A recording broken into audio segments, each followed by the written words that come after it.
Korean-American high school student Hae Min Lee was last seen alive on January 13, 1999.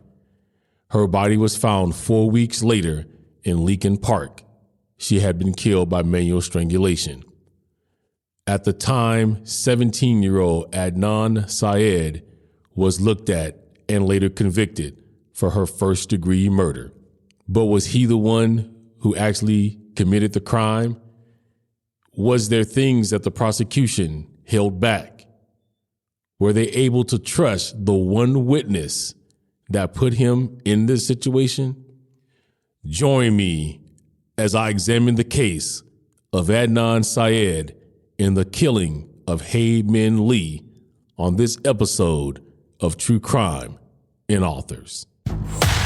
Welcome to True Crime and Authors Podcast, where we bring two passions together. The show that gives new meaning to the old adage, truth is stranger than fiction. Here's your host, David McClam. What's going on, everybody, and welcome to another episode of True Crime and Authors. Of course, I am your man, David McClam. Hey, if you guys haven't already, make sure that you're following us on all of our social medias. One link to a link tree in the show notes will get you every link you need to have to the podcast. All right, so before we start on today's case, I want to make you aware of a couple of things. First of all, as you can see by the drop date, we have changed the date of release till Tuesdays. So we will still be coming to you once a week, but on Tuesdays now. This gives me a little bit more opportunity of getting things done perfectly for you guys. So Tuesday is your new release date. So make sure you change that in your calendars. And if you are subscribed to the show, I want to say thank you. And that will automatically update for you when I drop a new episode every week. Also on True Crime and Authors, the reason I do true crime is because there are cases that I feel needs to be talked about. There are cases that need never to be forgotten, as well as new cases you may not have ever known and need to be aware about. But the other thing I want to bring to your attention is what I consider to be extraordinary people. These are people that maybe has been through some things or that have done some extraordinary things that I feel I can use this platform to let you guys know about those as well. So, coming to you really soon, I'm going to be doing a section where I'll be talking to some of these extraordinary type people. Now, to keep the show on point, that means on those days, you will actually be getting 2 episodes, and it will always be done on a true crime week. So I don't take away from the author that I talk to every other week. So you will have a regular episode, and then below that, there will be an episode that will be titled bonus episode. And that will be of people that I feel like are extraordinary. Some of them, hopefully I'll be talking to live. So I'm working on that right now. So I hope you guys are looking forward to that. That kind of broadens the spectrum, and that lets you guys know a little bit more about some people out there in the world that you should know about that are doing good or that have survived extraordinary things, and it's not necessarily true crime. Okay, so the case that I'm going to give you today is one that is now back in the news because of what has recently taken place in this case, and we'll be talking all about that. And I wanted to strike this one while the iron is hot, just in case you've never heard of this case before. We're going to get you all into it, but I think everybody in the free world has pretty much heard of this case. So today, we're going to talk about Adnan Syed and the killing of Hae Min Lee. So sit back, guys, get your coffee, because this one is going to be a lot to unpack. Of course, I'm going to fill in all of the gaps that is here, and I'm going to tell you what my thoughts is on this case. Let's get started. So Hae Min Lee, she was born October 15, 1980 in South Korea. She immigrated with her mother, Yoon Kim, and her brother, Young Lee, to the United States in 1992 to live with her grandparents. She attended the magnet program at Woodlawn High School, which is near Baltimore, Maryland. She was an athlete who played lacrosse and field hockey. Now, I want to kind of throw some other things in there because that's kind of timid. Yeah, she played lacrosse. She's very good at that. She played field hockey, but she also, I believe she was a manager for the men's wrestling team. So Hayman Lee, not only smart, but she was very, very busy and very much into athletics. So she disappeared on January 13th, 1999. Her family reported her missing after she failed to pick up her younger cousin from daycare around 3:15 p.m. Hayman Lee, better known as Hae, had attended Woodland High School that day and had been seen by several people leaving the campus at the end of the day. Baltimore police immediately began investigating her disappearance, and on that day, officers called various friends of Lee to try to find her. They reached Adnan Syed, who was a former boyfriend, early around 6:30 p.m. that evening. He said the last time he saw her was around the time classes ended at school. At 1:30 a.m., they reached her boyfriend, who said he had not seen her that day. On February 6th, a dog-led search was conducted around Woodlawn High School. Okay, let's talk a little bit more about that before it goes into the investigation, because there's not a whole lot to this case, so let's fill that in. Yes, Adnan Syed, full name Adnan Masood Syed. He was born May 21st of 1981. He is a Muslim of Pakistani descent. I don't know how much you know about Muslims or their faith, but in a lot of cases, when it comes down to young men, especially the mothers, do not want them to get involved with anyone that is of the female persuasion. They don't want them to have any girlfriends, things of that nature. So here it says that Adnan and Hae were a couple. Well, they were, but they were a couple in secret. Okay, so Hae couldn't tell her parents because I believe she has strict parents on that same level. Some Asian parents are the exact same way. They want their kids to hone in on what they feel is most important, which is school and things of that nature. So it was a secret relationship. Adnan couldn't tell his mom or his dad or his brothers, even though I think one knew, because of the fact of how his parents were. He was forbidden to date. He was forbidden to go out with a girl. Even when it came down to prom, he pretty much had to sneak out to that. So nobody even really knew that they were having a relationship as far as his family is concerned, or maybe even hers, until this unfortunate event took place.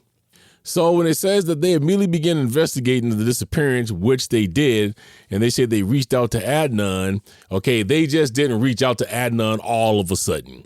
Okay, after they started doing these investigations and looking into various things, the Baltimore police got a phone call, and that phone call was from, I believe they said, another Asian young man who said that they should look into her boyfriend, which at this time it was her ex-boyfriend, and his name was Adnan Syed. At that point, that's when they decided that they were going to go in and talk to Adnan to see if there's anything that he knew or was willing to tell them.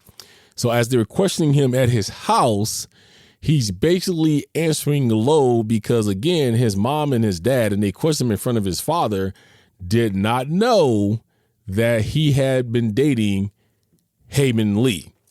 And he kind of wanted to keep his parents out of his business. But at this point, it was too far gone. There's no way that he could do that.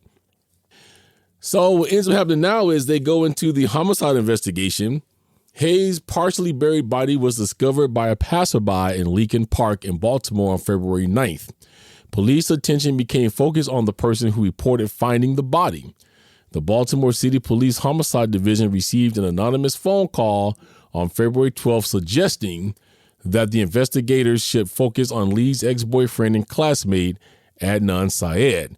One of Syed's friends, Jay Wiles, told the police that Syed had expressed intentions of killing Lee and stated that he had helped Syed bury Lee's body after Syed confessed to killing her on January 13th. Baltimore police applied for cellular phone records for a phone belonging to Syed on February 16th. Syed was arrested on February 28th and charged with first-degree murder. Let's unpack that because there's a lot to unpack and a lot that they skipped over.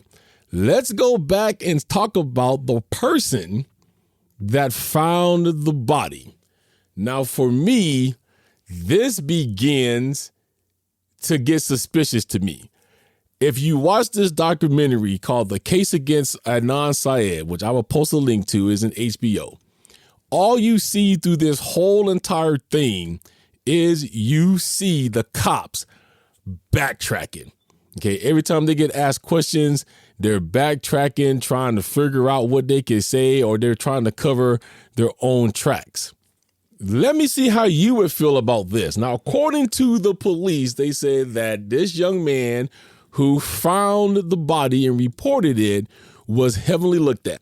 If you watch this documentary, they're interviewing this police officer that was involved in it, and he was the head of it, and he's telling you, no, he was looked at, and we thoroughly investigate him. Okay, so what if I tell you that the person that called 911 and reported finding the body of Hae Min Lee, his name is Alonzo Sellers, and he was butt naked when the police got there.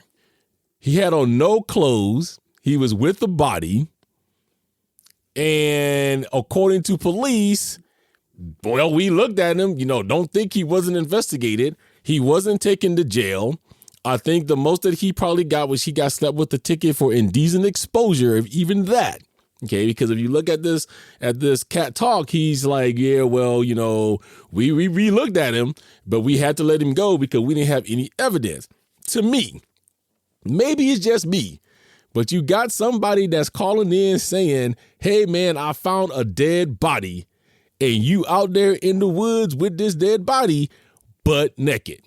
Why are you in the woods, first of all, naked? That's the first question I would have. Sir, why do you not have any clothes on? 2, where is your clothes? Okay, because they never came back and said that the clothes is in a pile by him or that they found the clothes. He just out there with no clothes. Where is your clothes, sir? 3rd, why are you calling to report this girl who you found body without being decent? And you hear the cop is saying, yeah, man, everything that he's got is pointing at me the second that I pull up. I do not feel like, I will never feel like that they looked at him hard enough. Not saying that he was guilty of anything, but they certainly let him go without any other cause of suspicion or without anybody thinking, why would this cat call with no clothes on? So once again, as I stated, yes, they received an anonymous phone call from a young man that said focus on Adnan Syed. The problem with that too, I know this is kind of a little thing, but when they got the phone call, the guy couldn't even spell Adnan Syed's name properly. It was like Adnan Syed. It had like a couple extra letters than what it should be. To me, that's just suspicious. If you're going to call and tell me the name of somebody, at least, especially in this kind of a case, at least know how to spell his name if you're going to turn him in. Because let's say that there was somebody that really did have that spelling of that name at that school. Now you're grabbing the wrong person that this guy is talking about. Then there becomes the thing of Jay Wild. Now it says that one of Syed's friends, Jay Wild, told the police that Syed had expressed intention of killing Lee. Man, with friends like Jay Wild, you do not need any enemies. So let me just tell you that Jay Wild is basically the whole reason why they said Adnan Syed did this thing. Now, he was the number one prosecution witness, but what if I told you that Jay Wild's story changed about 3 or 5 different times as to what happened? When he was first interviewed by police, Jay Wild claimed that Adnan killed Hae in a Best Buy parking lot and that he had buried the body in Lincoln Park. When he was interviewed by police, he stated that he had nothing to do with it. They asked him, did you help him in any way? Did you help him bury Hae, anything? He said no. When he got on the witness stand, he told a different story. Now on the witness stand, he says that he helped Adnan bury Hae in Lincoln Park. This is not the first time his story would change. It goes on with a girl named Jennifer Pusateri. Now, Jennifer Pusateri was a friend of Jay Wild's and Adnan's back then, but she was really close to Jay. They hung out and smoked marijuana all the time. Well, what ends up happening is she is called to pick him up. So now this story kind of changes again. She says he comes to her house. He has a cell phone. I guess he's pretty much confessed to her that, hey, I got to wait for this call because Adnan's done killed Hae and all of this. She testified that she got a call and picked up Jay from Value City, which is at Westview Mall. She also stated that he was with Adnan at the time that she picked him up. Now, Jay stated that Adnan had dropped him off at home and Jennifer picked him up there. He also told Jennifer that Adnan had strangled Hae and had seen her body in the trunk. Again, that story changed because again on the witness stand, Jennifer Pusateri came back and said, no, I picked him up at the mall with Adnan being there. His story would change a couple more times. If you watch the interviews, and I'm just not saying this just because I feel like law enforcement missed the beat in this one, but if you watch this for yourself, you would see this. The police was doing what we call creating evidence. They had already honed in on Adnan. Adnan was the number one suspect, and there was no one else, regardless of what they may dig up. If you watch this documentary, you will hear them and see them from the recreation, them actually walking Jay Wiles through the story they want him to give. Here at True Crime and Authors, I read a lot of books. Every author that you've heard me interview and everyone that you will hear me interview, I've either read one of their books or I'm in the process of reading one. So how do I keep up with all of the books that I read? Well, that is where the show's sponsor, Catch Creations 614, comes into play. Catch Creations makes digital handmade planners and journals, and for those who want something on paper, printables as well. She can make anything from My Little Pony to Black Panther, anything that you can creatively think of, Catch Creations 614 can get it done. With excellent customer service and excellent communication, the owner, Kristen, will make sure that your journal comes out right and perfect the first time. And for those who are listeners of this show, you will get a special 10% discount when you use the code TrueCrime10. Catch Creations, best handmade planners, journals, and printables in the business. Check it out now. So they were saying, yeah, man, so you stopped at this concrete barrier and there was trees there, right? There was trees. Of course you can tell them there was trees because you got a big old picture of the barriers and the trees sitting in front of him while you're pointing to him. There was trees. How else can you convict somebody off a person's testimony that changes 5 different times? You can't.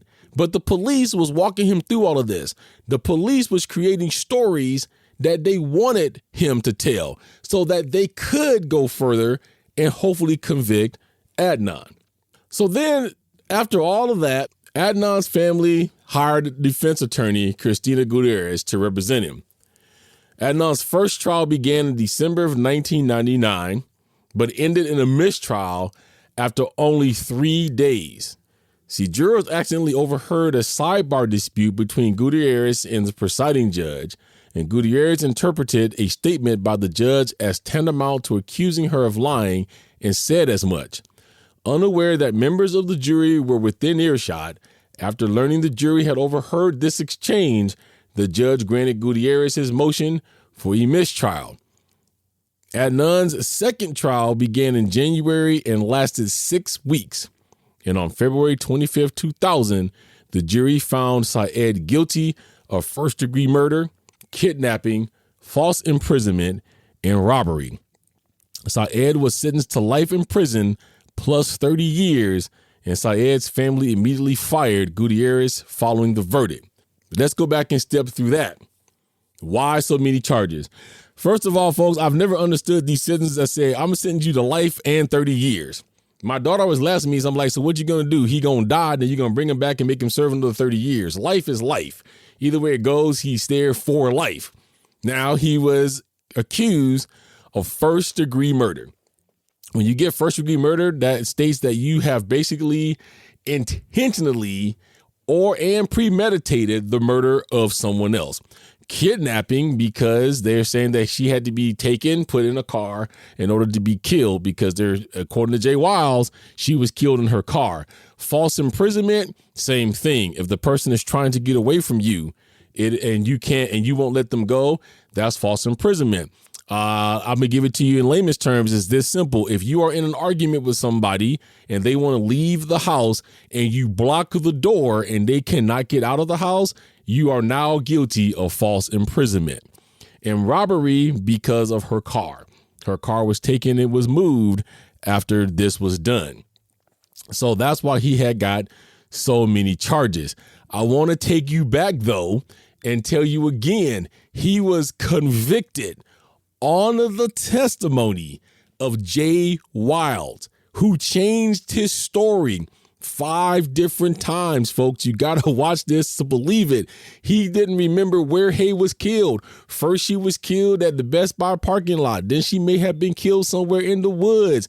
He saw her in a trunk, but then she was killed in her car. Where he was picked up from, all of that changed. When they looked at lividity, and what that is when you die, your body, the blood pools to a certain parts of the body depending on how you're laying. So if you're laying on your face, all of the blood is going to drain down to the front of your body. If you're laying on your back, all of your blood will drain to your back. Well, that means that she had to be, the way he was saying, lividity should have been, at a certain way. If she was strangled on her back the whole time, the pool of blood should have came to the back. According to the autopsy, all of the blood in her body went to the front of her body, which means that at some point, Hayman Lee was laying face down. Now it gets even better. So now Adnan is convicted widely on the fact of what Jay Wiles said. Also, they had a cell phone expert that had pulled all of this data from Adnan's phone. And he was saying, based on what he had pulled out and things of that nature, it all stemmed to Adnan, that Adnan's phone was at the spot of where Hae was buried, and that they would conclude that he was guilty because of where his cell phone records were. So then after all of that, he goes to jail. Of course, they do what? Of course, like anybody else, Adnan's going to appeal that. And he did so. So Adnan appealed his conviction in 2003, which was unsuccessful.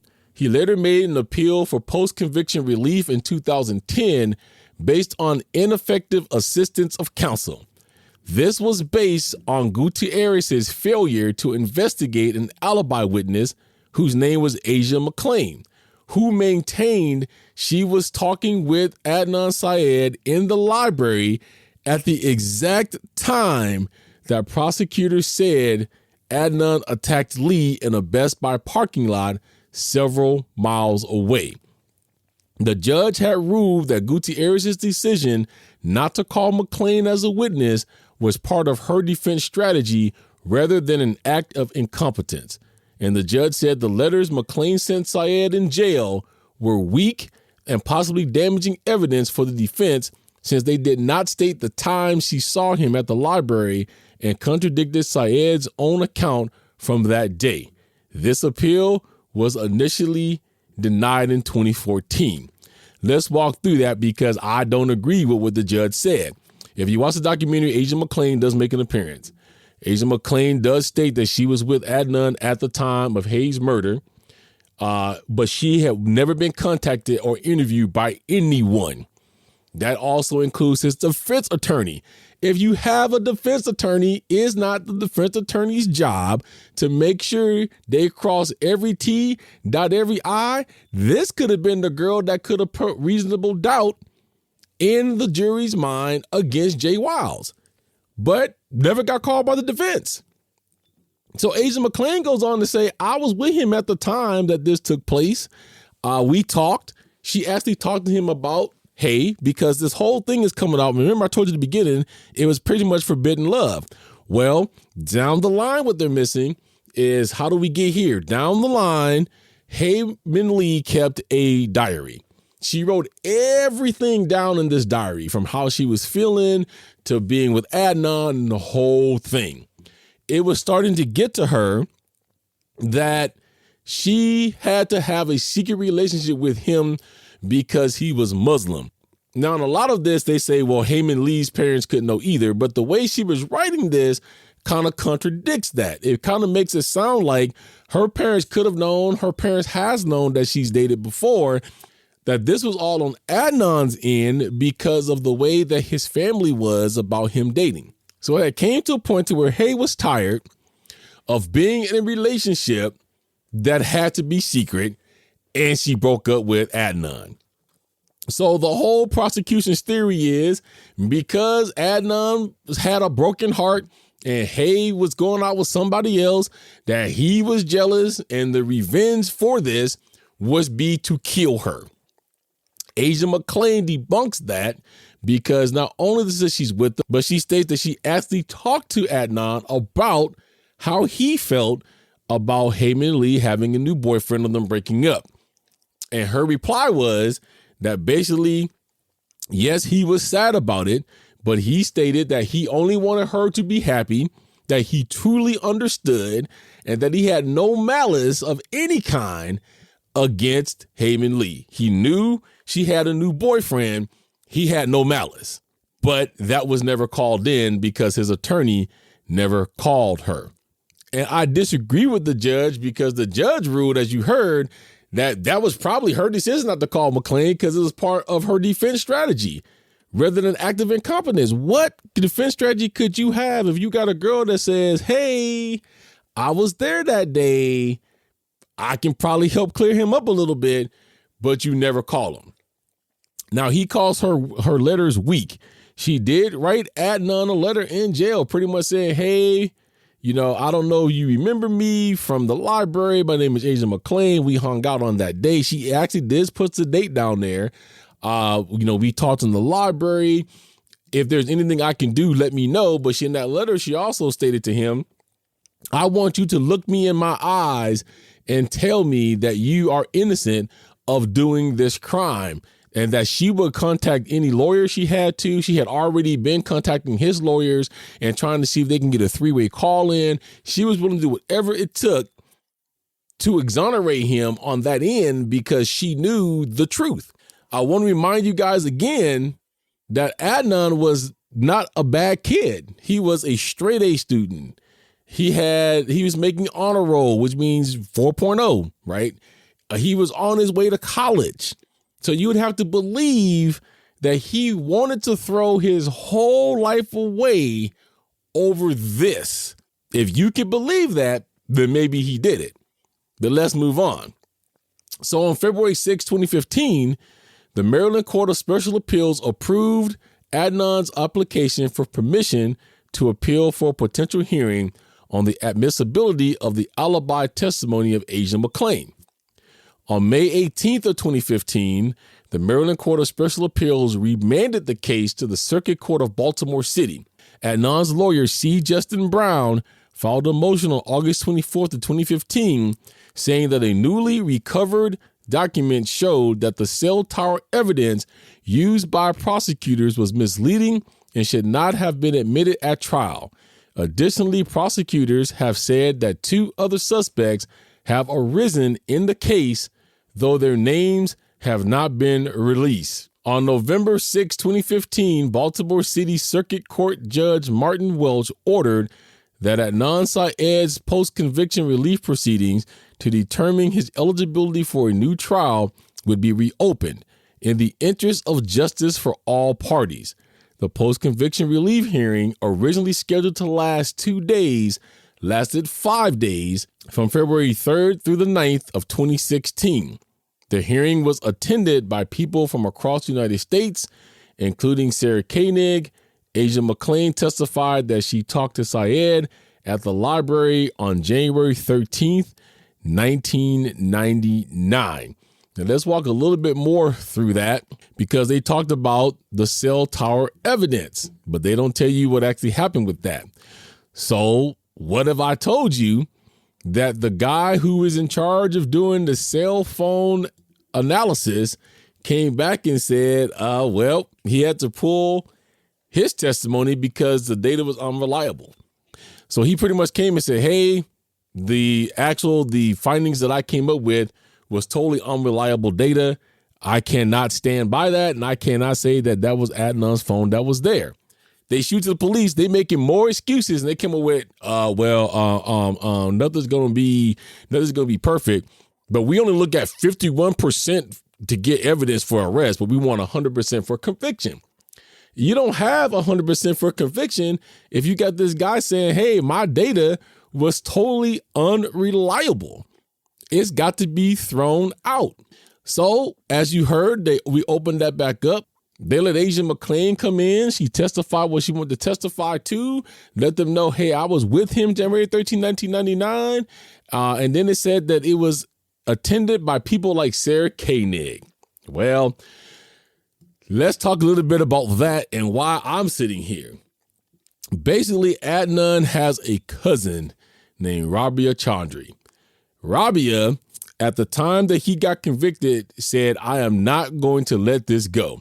She did everything that she could to keep Adnan's case in the media, in front of people, and she needed a way to get this out here. She was, and to this day still is, his biggest advocate. So she went to the media to want to unleash this story, and she ends up finding Sarah Koenig. Sarah Koenig was actually covering the case. Well, then, 2014, the biggest podcast of its time, and the reason why those of us podcasting probably has one, was born. It was called Serial. So from October 3rd to December 8th of 2014, Serial covered that murder of Hae Min Lee and all the subsequent arrests and trials of Adnan. And that whole first season, because now Serial has went on to do other things, but the whole first season is nothing but Adnan Syed. They bring all the stuff I just brought up to you up. Why didn't this happen? Why didn't this go here? Why didn't this work? And it was because, I believe, of Serial that case stayed as fresh as it did. Sarah Koenig was the host of that show. So, of course, she was there because she had great interest. On June 3rd, 2016, Welch granted Syed's request for a new trial and vacated his conviction, ruling that Gutierrez rendered ineffective assistance when she failed to cross-examine the state's expert regarding the reliability of cell tower location evidence. Welch denied Syed's defense team's motion for bail for Syed into interim. So basically, he kind of gets a half victory there. Gutierrez failed again to even cross-examine the state's witness, which was the cell tower expert. Again, folks, why are you going to sit there and not cross-examine that? Why will you not bring up some other things? Why will you not bring up things like, how do you know for sure it's his phone? None of that. So basically, after the prosecution got done, she just said, no question, Your Honor, and there you go, boom. What they were hoping for at that hearing, though, was that he would get a new trial and that they would throw out that conviction or vacate it, but that he would be released on bail. But it got denied. So he wins a half victory because he got that vacated, but he still has to sit in jail. Remember, he was 17 when he went to jail. On March 29, 2018, the Maryland Court of Special Appeals, which is the second highest court in the state, upheld Adnan's request for a new trial. The Court of Special Appeals opinion said that Adnan's counsel failed to contact a potential alibi witness who could have raised a reasonable doubt in the mind of at least one juror. Prosecutors and Attorney General Brian Frost asked the Court of Special Appeals to reverse the lower court's ruling and argued that Syed's defense attorney did a thorough job and the witness, Agent McClam, would not have changed the outcome of the case. Again, I hope you're hearing what I'm reading. The prosecutors already had their golden boy. Now, if you're listening to anything I said, me and you can probably agree that his counsel was ineffective. But you got Attorney General Brian Frost saying, oh, no, Your Honor, it wasn't ineffective at all. She did a great job because we believe that Syed's it. We need to lock Adnan up. We ain't looking at anybody else. Please undo what the lower court has done. Agent McClain's testimony is not going to change the outcome. I beg to differ. In American law, people, as you guys probably already know, and for you guys that don't know, To get a conviction, especially on murder, it has to be unanimous. That means 12 out of 12 have to say guilty. If you get one person to say not guilty, become the holdout, you can't convict. And at most cases, what will happen is they will come up and say, Your Honor, we're deadlocked. The judge will say, what's the count? 11 to 1, 11 guilty, 1 not guilty. Then he may send them back. And then he'll send them back a second time. We'll go back, try and deliberate a little bit longer. If you come back a second time and say, hey, Your Honor, we deadlocked, the next question the judge asks is, do you feel that if I sent you back one more time, that you guys could come to a unanimous decision? And if that answer is no, then the case is a mistrial. So for them to say that they don't think that Asia McClam would have changed anything, I beg to differ.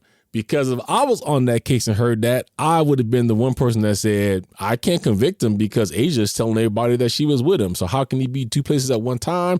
Sorry, I'm not guilty. So I do believe it would have changed one person's mind. The prosecution appealed to the Maryland Court of Appeals, the highest court in the state. On March 8, 2019, in a split 4-3 ruling, the Court of Appeals reversed the findings of the lower courts, denying Sied's request for a new trial. While the court agreed Sied's legal counsel was deficient, they found it was not enough to have swayed the jury to change their decision because the evidence against him was so strong.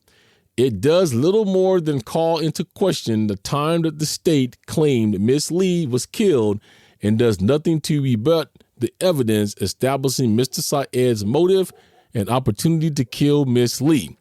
The court also ruled that Sied had waived his right to re-examine the validity of the cell phone tower evidence because the issue had not been raised as part of his original petition. So they use the term that the evidence against him was strong. They never said the term overwhelming, okay, but strong. So what if I told you, okay, I don't know what you guys know about 17-year-olds. A lot of you guys listen to this, I know has been 17, not right now, but I was a 17-year-old kid once and we are not world's brightest. We're not going to be able to do something like this without making some type of valid mistake. You're going to find a fingerprint. You're going to find a hair, something.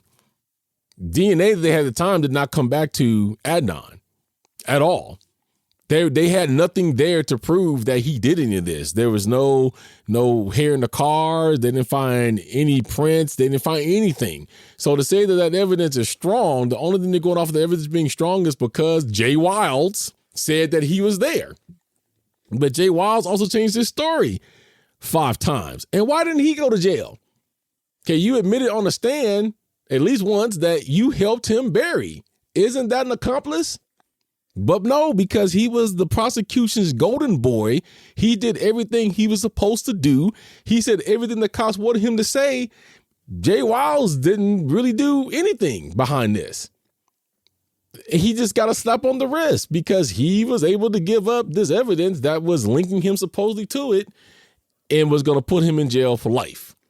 On November 25th, 2019, the Supreme Court of the United States rejected Adnan Syed's appeal for a new trial. Maryland Attorney General Brian Frost responded to the Supreme Court's decision by stating, the evidence linking Syed to Lee's death is overwhelming, and in a statement, we remain confident in the verdict that was delivered by the jury and are pleased that justice for Hayman Lee has been done. So I just told you the words overwhelming wasn't used. There it is. Now we're going to use the term overwhelming because now the highest court in the land has rejected it and said, no, it's going to stand. So just lock him up. Again, where is the overwhelming evidence? You had nothing on Hayman Lee's body. You had nothing that connected him to her at all. The body was scanned. There was no hair that belonged to him. There was no sweat, no drippings, no nothing. Because of Jay Wilds, Serial Guys is what put this case in the spotlight.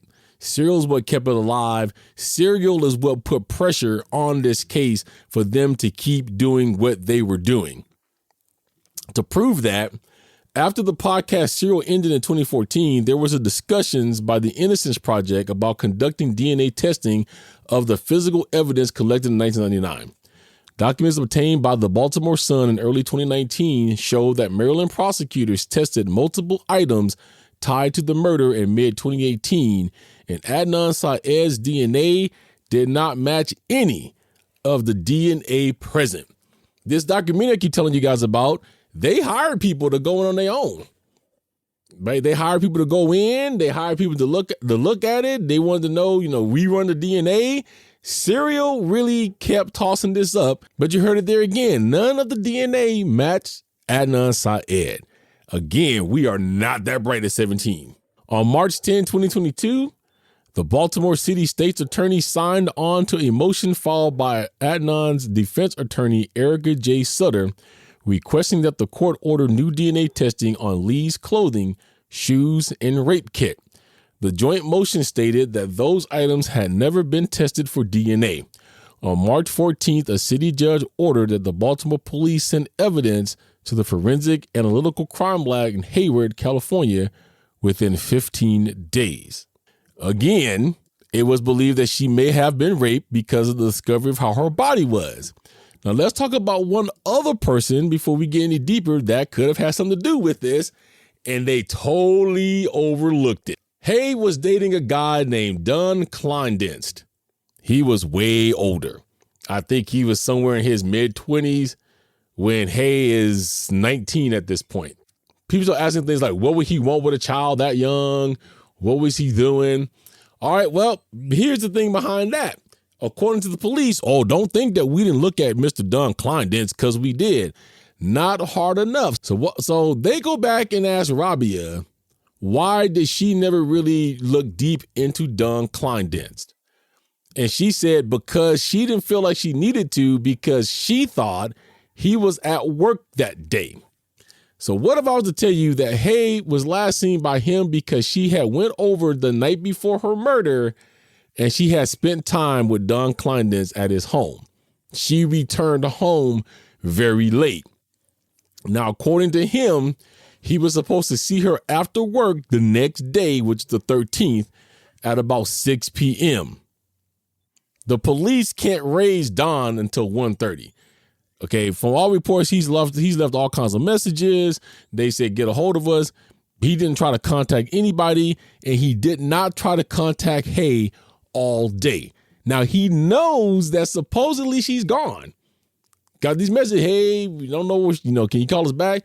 Didn't bother to call her. Didn't call police back either. So the police started canvassing parking lots.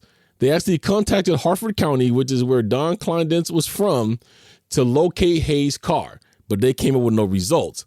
Mainly is because they didn't even attempt to do anything, right? So we looked for a nonchalant, that's it. They didn't even attempt to go and get Don's work records for that day. It would take them another couple of months. So they didn't get Don's work records until October, and that's only after Adnan's attorney requested them.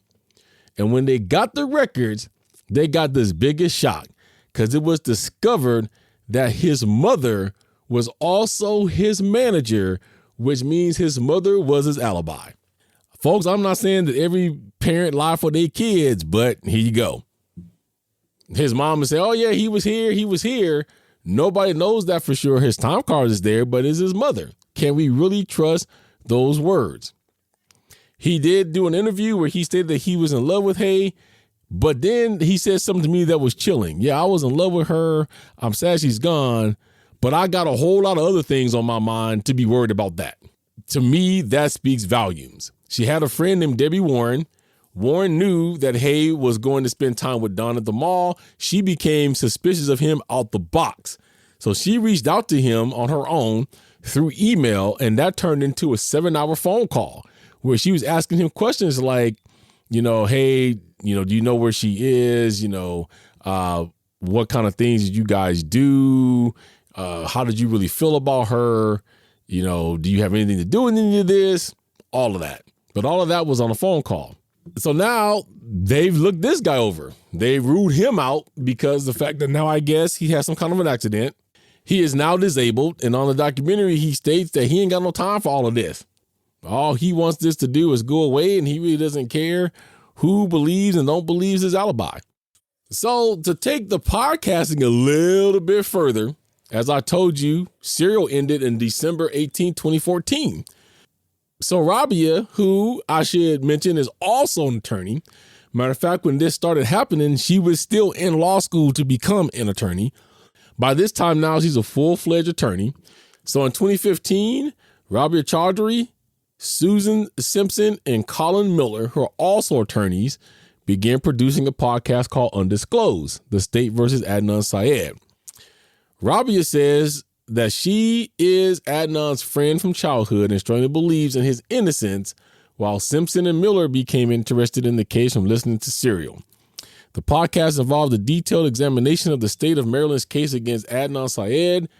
Simpson also persuaded Abraham Warrenowitz to sign an affidavit saying his original testimony was incorrect. He had been an expert witness in relation to cell phone location, so it was the same guy.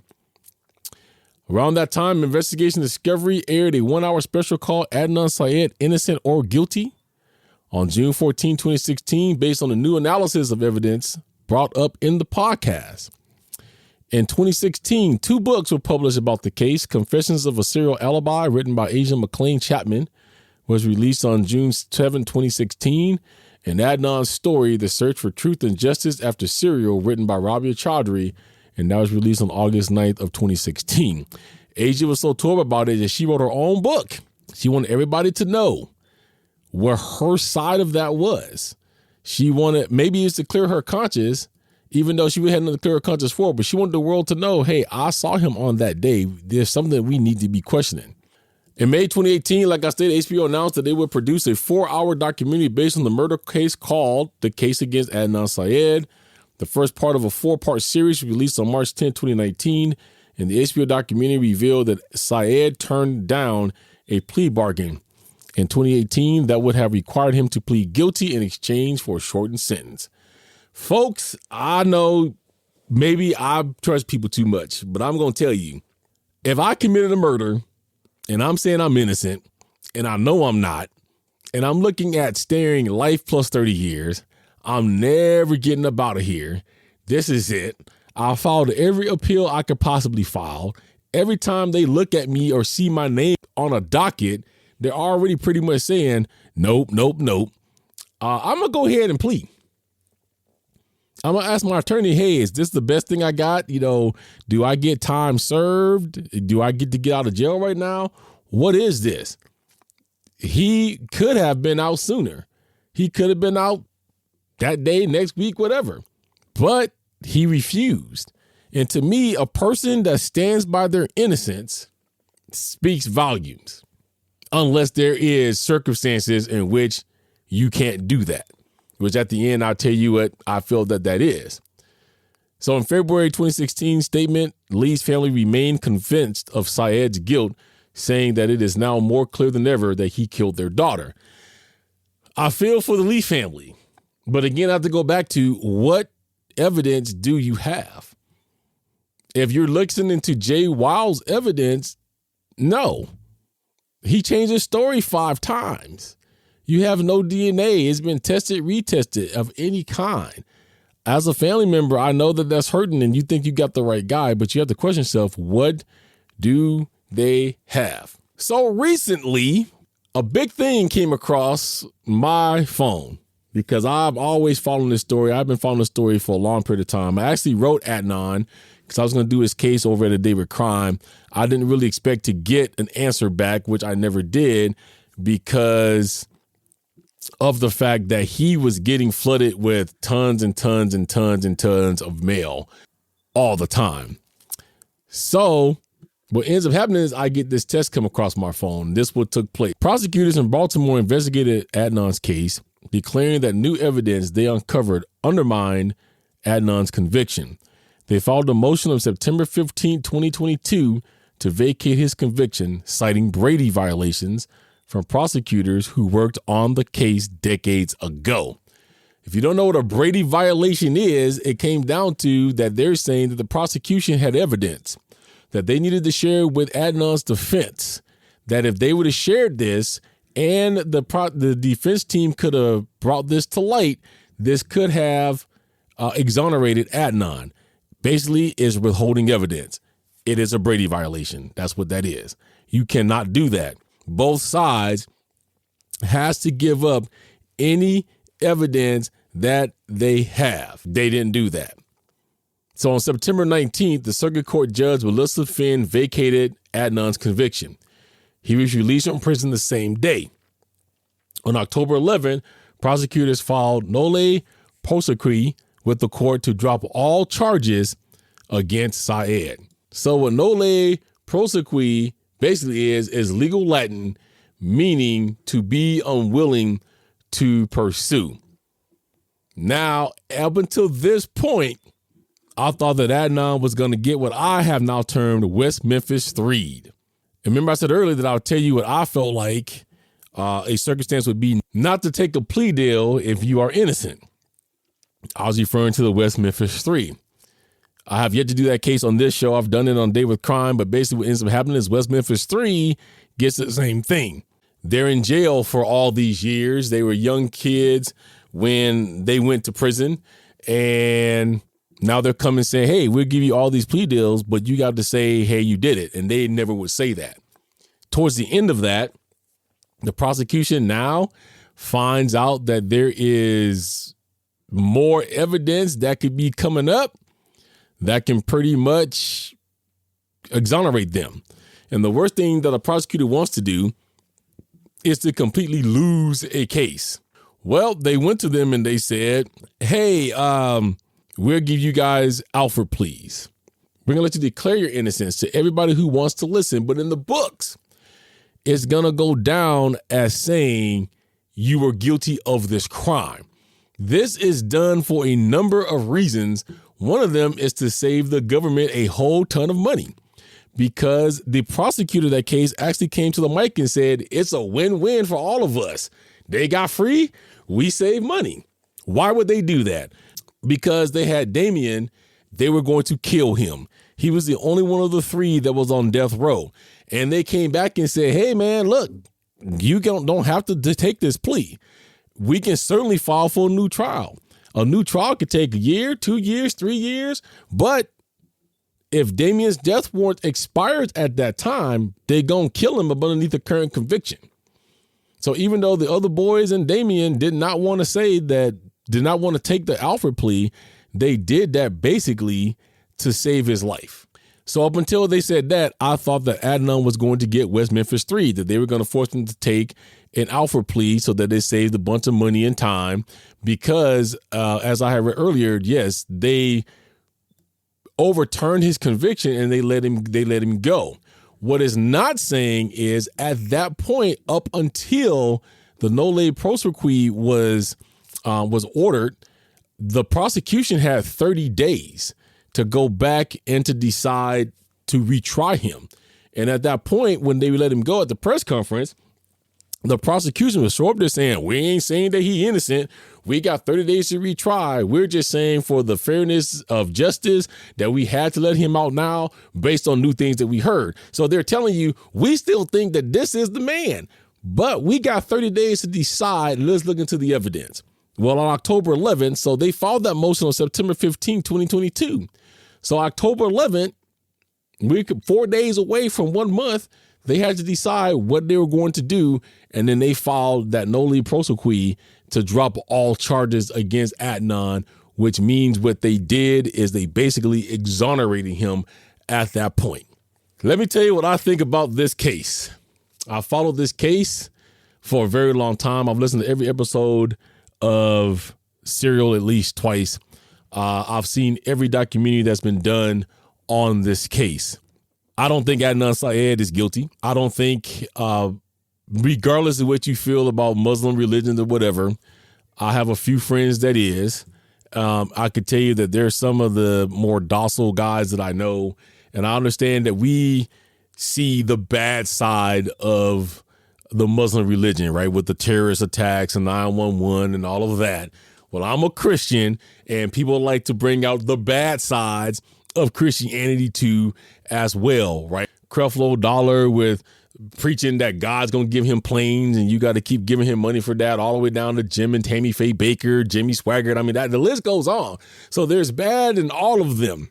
However, I don't think any person who's never disappointed their parents before, and his dad has said, I don't understand how I go from a kid that's never given me a moment's problem to now he's convicted of murder. His dad never went to any of his trials. And here's why. It was widely believed that he was targeted because he was Muslim. Okay, so they were saying that this was a racist type of thing against Muslim. Even one of the teachers, because a group of Adnan's friends went to the principal and was like, I don't believe he did this. This is not the Adnan that we know. We want to talk to the police. And one of the teachers was like, yeah, he did it. He guilty. They do these kind of things over in their country, and they stand by these. First of all, before you make those kind of statements, you should know what you're talking about, because what she was referring to is what they call honor killings. If you know anything about honor killings, yes, over in those Middle Eastern countries, Pakistan, all of those, at some point they practiced that. A lot of the people here that's in America don't practice those, but an honor killing wouldn't have really killed Hayman Lee. They would have killed Adnan, because Adnan is what brought dishonor to the family. That's why they call them honor killings. Okay, so there's a case I'm gonna do a little on down the line that you'll see that, because it was true honor killings. That to me was a racist statement, because you're saying that he killed her based on your religion and you got it all wrong. Hayman Lee would have never been killed. They would have killed Adnan because he brought the dishonor. So you got to know what you're talking about in that case. He spent 23 years in prison for a crime he did not commit. I want everybody within the sound of my voice just to imagine that. And if you are 17 listening to this right now, imagine that I come grab you and put you in handcuffs and I lock you away for 23 years. Since you were 17, this whole world had changed by this time. I lock you up for 23 years. You don't see the light of day again until you are 41 years old. He spent basically his whole life in jail. And even though I agree that there is nothing that could ever give him 23 years back, they owe this young man some money. And the reason why I'm shocked they did not go with the Alford plea is because, and if he's smart, I would be, now Adnan can sue the state of Maryland for millions, and most likely will get it because his conviction is completely thrown out and overturned. That's why the West Memphis 3, they wanted to do the whole entire Alford plea, was because if all three of those boys sued, which they always planning to, they would have been millionaires. Based on them being wrongfully convicted, they were in prison for over 18 years. You know, you start adding up all those years, that's a lot of money. Even though that can't give him his life back as it would have been 23 years ago, it will go a long way into helping him now that he is out to be able to live. Because I hate to say it, but regardless of what they now have done, regardless of them saying he's exonerated, his face you cannot change. The only thing that has changed about Adnan Syed, if you've seen a picture of him between the ages of 17 and now, is, well, he's grown the traditional Muslim beard that most Muslim men as they get older has. He has no hair anymore. He's bald-headed at this point. Otherwise, looking at him, it's the same cat that they locked up 17 years ago, which means that he's not going to be able to really go anywhere, regardless of what the paperwork says, and pull down a job.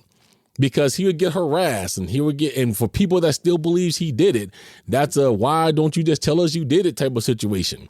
So he would never really be able to work in the true capacity as far as I'm concerned. Again, to the Lee family, my heart goes out for them.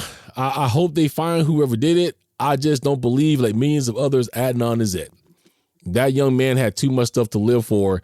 I do believe he truly did care about Hae. If you guys watch the documentary, you'll hear a lot of journal entries that she wrote about Adnan in that journal. Just the way that she's writing in her diary does not say killer. And I do hope that they do pin down the person who really, truly did this. To Hae Min Lee, she lost her life when she was very, very young, 18, 19 years of age. May she rest in peace. Whoever did this, I hope they get them and corner them. But I believe that the person that did it is right under the police's nose. And I think Jay Wild's name is in that one. I think Don is in that one. And whoever else they got for suspects, they will not release. But I believe Hae Min Lee's killer is not far from their fingertips. All right, guys, that does it for this case. I hope you guys have learned something new. If you did not know before, please, for yourself, go check out those documentaries. I will list them in the show notes of this episode. If you have HBO Max right now, you can get that one for free on HBO Max. And it is extraordinary. I think you come to some of the same conclusions I did. If you guys have any authors or stories that you would like me to do, always remember you can drop me a line at truecrimeandauthors@gmail.com. Let me know, and I will certainly work on getting that person on the show, and I will certainly do your case. Also, if you want to help out, make sure you check out our sponsor, Catch Creations. You get a 10% discount code, which is in the show notes, just for being a listener. If you're into book reading and you're into journaling, this is the perfect one for you. You can get it custom created. So go ahead and check Cat out and use that 10% discount code to get yourself a good journal. All right, guys, I hope you guys are being safe out there. I thank you for tuning in each and every week. This has been a blast. I hope you're enjoying all of the authors that I have talked to. Don't forget, on October 28th, LaDonna Humphrey does drop Strangled, which is part 2 to her book, Girl I Never Knew Who Killed Melissa Witt. Also, they do have a podcast called Deep Dark Secrets, which I will be dropping that link down in the show notes as well. All right, everyone, so stay safe and always remember these things. Always stay humbled. A little love and compassion goes a long way. And this is the podcast where two passions becomes one. I'll catch you guys in the next one. Thank you for listening to True Crime and Authors. Don't forget to rate, comment, and subscribe. Join us on social media. On Facebook at True Crime and Authors. On Twitter at Authors True. On YouTube and TikTok at True Crime and Authors. And email at truecrimeandauthors@gmail.com. Cover art and logo designed by Dazzling_Ray from Fiverr. Sound mixing and editing by David McClam. Intro script by Sophie Wild from Fiverr. And I'm the voice guy, your imaging guy from Fiverr. See you next time on True Crime and Authors.